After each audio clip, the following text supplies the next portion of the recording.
Thank you. जय श्याम। खाना ढंग से खाए थे या ज्यादा खाए थे? चलिए, आज जो बात होगी वो एक टाइम के खाने के लिए नहीं, कुछ ऐसी बातचीत होगी कि जिंदगी भर का हमारा नहीं, हमारी आने वाली पीढ़ियों का भी खाने के लिए उनको कोई दिक्कत नहीं होगी। तो उसके लिए आपका सहयोग चाहिए। क्या आप तैयार हैं? तैयार हैं? Very nice. मेरा नाम शिव कुमार शर्मा है, लेकिन नाम कम जानते हैं, चाचा जी के नाम से ज्यादा जानते हैं। जैसा जनेल जी ने कहा, वो प्रमोद जी ने ज्यादा हाईलाइट किया। चाचा जी तो मैं राकेश सर का था, लेकिन अभी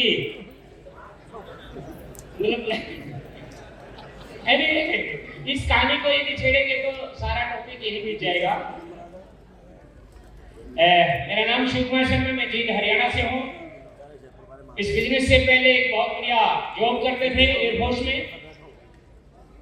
20 साल वहां बिताए। ये मौका मिला, शुरू में समझ में नहीं आया। क्यों? क्योंकि बताने वाला उम्र में मेरे से छोटा था, एजुकेशन में मेरे से कम था, रिश्ते में मेरा भतीजा था। कई बार हम सब लोग ऐसी भूल चूक कर देते हैं। वही गलती मैंने भी की थी, और वो जो बताने वाले थे वो कोई और नहीं, वो राकेश सर थे।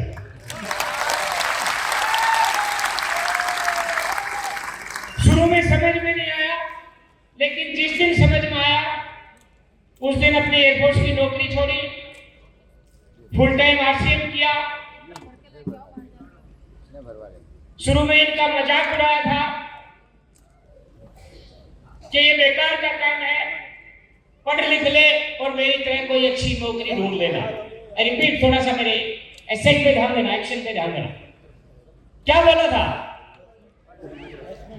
तेरे बाप दादा ने इज्जत कमाई है, पढ़ लिख ले, मेरी तरह कोई अच्छी नौकरी ढूंढ लेना। यहाँ ईगो की भावना थी, लेकिन 1.5 साल बाद समझ में आ गई। आज कहानी कुछ और हो गई है। देखिए, मेरी एयरफोर्स की नौकरी अच्छी थी या खराब थी? अच्छी थी। कैसे?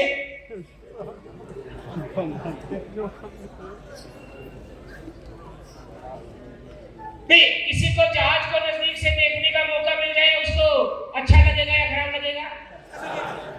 मजा आ सकता है उसको छू के देखने में, और भी बढ़िया। और यदि उसमें बैठ के देख लिया जाए और वो भी फ्री में, तो और भी बढ़िया। बिल्कुल। आज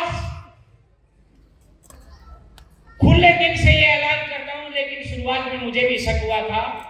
आज बड़ा प्राउड फील होता है कि मैंने आसमान में उड़ के देख लिया, बादलों को छूकर देख लिया, लेकिन जो फील, जो लगाव, जो भविष्य इस आरसीएम बिजनेस में है, शायद वो दुनिया में कहीं पर भी नहीं है।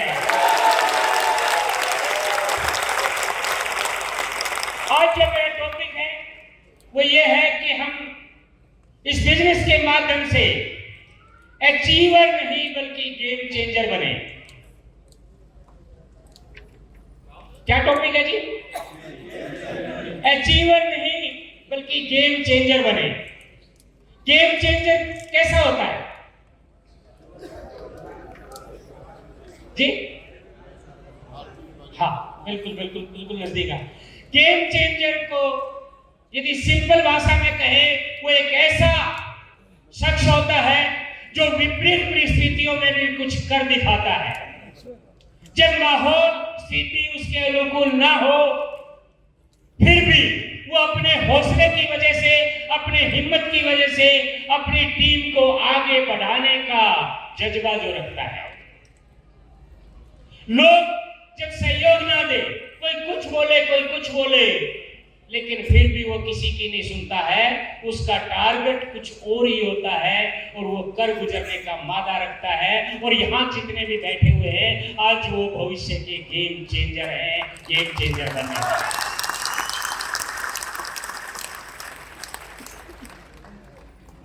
गेम चेंजर बनना चाहते हैं?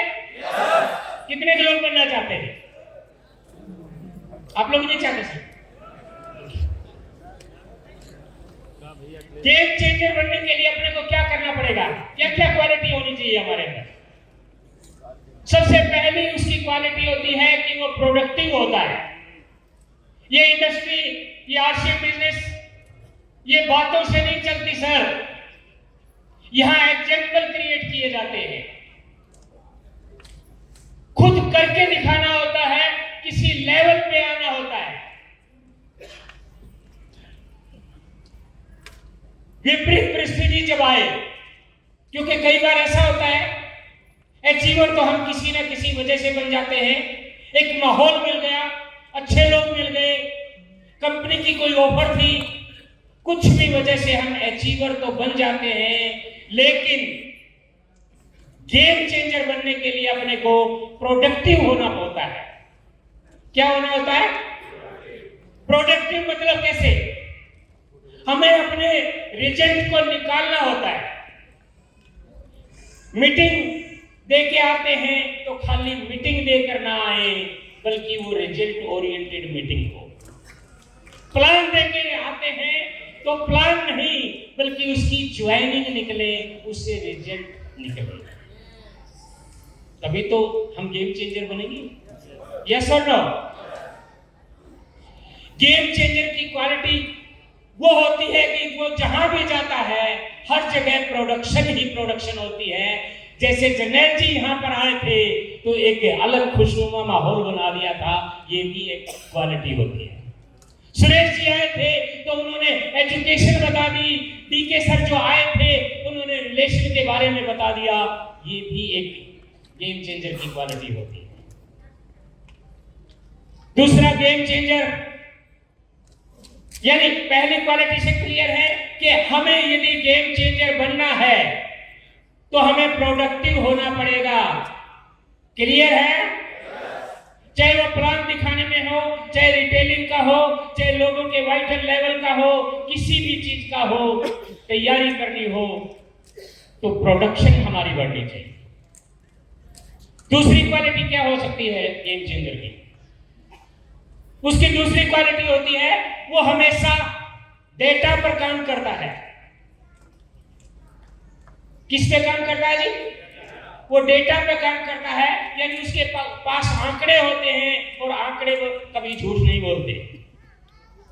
उसके पास पता होता है कि उसकी टीम के कितने लोग जूम मीटिंग में होते हैं, कितने लोग होम मीटिंग में होते हैं, कितने फिजिकल मीटिंग में होते हैं, कितने लोग प्लान शोर हैं, कितने लोग वाइटल पे हैं और कितने लोगों का क्या टारगेट है और कितने लोग डायमंड क्लब करने वाले होते हैं।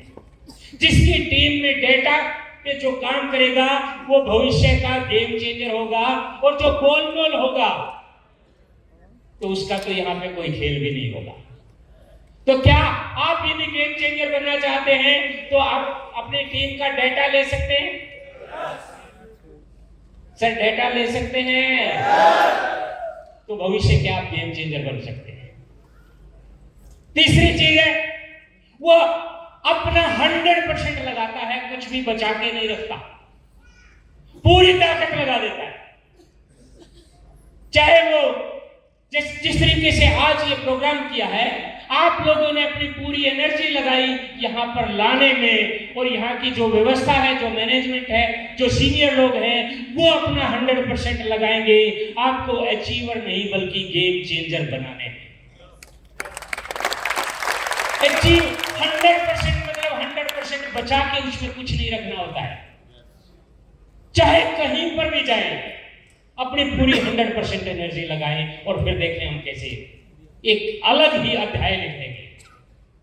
बचा के रखने पे मुझे एक कहानी याद आती है।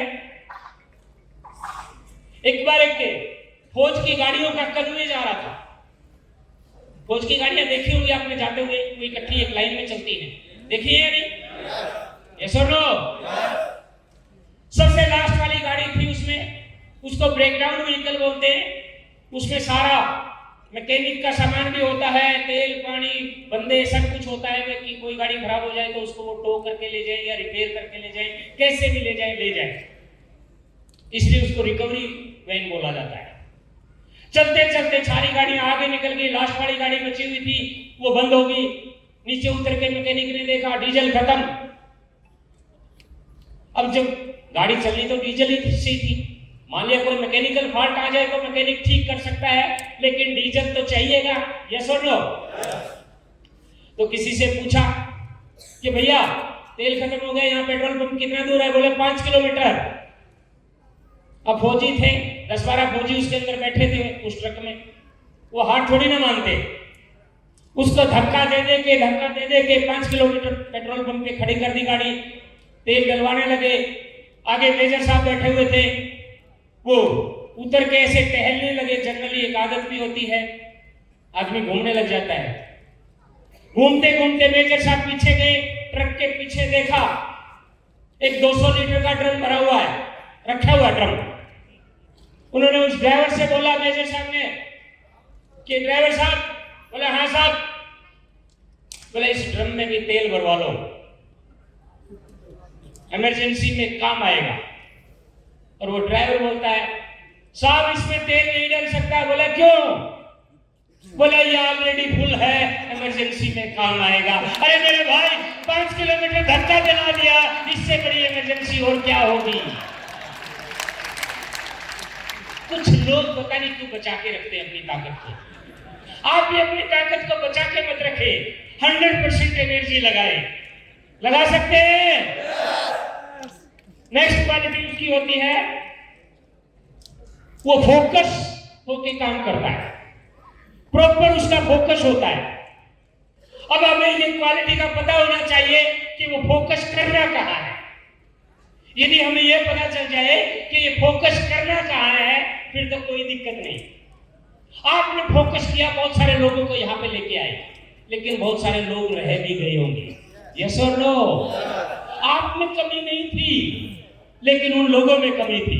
चलिए फोकस होके बात करते हैं। आपका 2 ग्रुप होते हैं, नीचे से नीचे, एक के नीचे एक, ऐसे जुड़ते जाते हैं। यस और नो? जनरली हम कहां फोकस करते हैं? ऊपर वालों के पास। कहां फोकस करते हैं मिश्रा जी? ऊपर वाले ज्यादा लाडले होते हैं, वो ज्यादा टच में होते हैं, वो क्योंकि उनको हमने ज्वाइन करवाया है, हम उनका वेलफेयर देखते हैं। लेकिन फोकस कहां करना चाहिए? नीचे, डेप्थ में। क्यों? एक एग्जांपल के माध्यम से प्रयास किया जाएगा समझाने का। ऊपर वाले लोगों को आप कहीं पर भी लेके जाएं, मीटिंग में लेके जाएं, सेमिनार में लेके जाएं, प्लान दिखाने के लिए लेके जाएं, उनकी लिस्ट खत्म हो चुकी है। वो अब इस होटल को मान लेते हैं, ये ऊपर वाले लोग हैं, मान लो ऊपर वाले लोग। इसमें से मान लिया आप कुछ निकालना चाहिए, निकलेगा क्या? उल्टा कर ले, निकलेगा? निकला? इसको कैसे भी तोड़े मरोड़े, निकला कुछ? एक भी ज्वाइनिंग नहीं निकली, है ना? क्योंकि ये खत्म हो चुके हैं। आप इसको मीटिंग में लेके आएंगे, सेमिनार में लेके आएंगे, माहौल को देखेगा,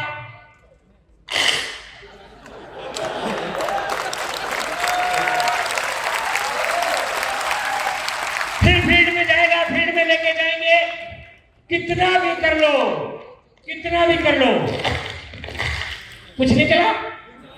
एक बूंद भी नहीं निकली। यस सर, लो, इसको छोड़ दे, इसको छोड़ दे सर। वहां फोकस ना करें। कहां फोकस करना चाहिए? नीचे फोकस करना चाहिए। और यदि नीचे फोकस करते हैं, नीचे प्लान दिखाते हैं, आपके पहले ही प्लान में डीके निकलेगा, दूसरा प्लान दिखाएंगे सुरेश यादव निकलेगा, तीसरा प्लान दिखाएंगे सिलेंडर भिंगड़ा निकलेगा। और जैसे जैसे आप प्लान दिखाते जाएंगे, नीचे प्लान दिखाएंगे, तो वही प्रमोद गुलाटी भी मिलेगा, राकेश शर्मा भी मिलेगा, सुरेंद्र वत्स भी मिलेगा, मुकेश कुमार भी मिलेगा, सारे लोग वही मिलेंगे। तो फोकस क्या करना चाहिए? गेम चेंजर बनना चाहते हैं? पॉइंट क्लियर है? पहला पॉइंट क्या था? बी प्रोडक्टिव, प्रोडक्टिव बने। क्लियर है? यस और नो? दूसरा पॉइंट क्या था? डेटा पर काम करें। यस और नो? तीसरा पॉइंट क्या था? 100% एनर्जी लगाए, कुछ भी बचा के मत रखें। वो 200 लीटर का ड्रम बचा हुआ रखा है, रह गया था, धक्का मार के ले गए ना, कुछ फायदा हुआ? और तीसरा पॉइंट, प्रॉपर फोकस करके काम करें। कर सकते हैं? कर सकते हैं? तो आप भविष्य के गेम चेंजर बन सकते हैं। और आज आपको बुलाया ही इसलिए था, यहाँ मीटिंग देने के लिए और भाषण देने के लिए नहीं, बल्कि आपको आपके भविष्य से मिलाने के लिए बुलाया गया था। और आज आप ये डिसाइड करके जाएंगे कि आपका भविष्य आपके हाथ में है। मैं आपके साथ साथ आपने बोलना है, मैं बोलूंगा IMA, आपने बोलना है गेम चेंजर। मैं क्या बोलूंगा? IMA, आपकी तरफ से आवाज आए गेम चेंजर। कर सकते हैं? तैयार है? चलिए, क्योंकि टाइम मेरा ख्याल मेरा हो गया है। IMA, IMA, IMA, IMA, IMA, all of you are game changer, you are game changer, you are game changer, you are game changer, you are game changer, you are game changer.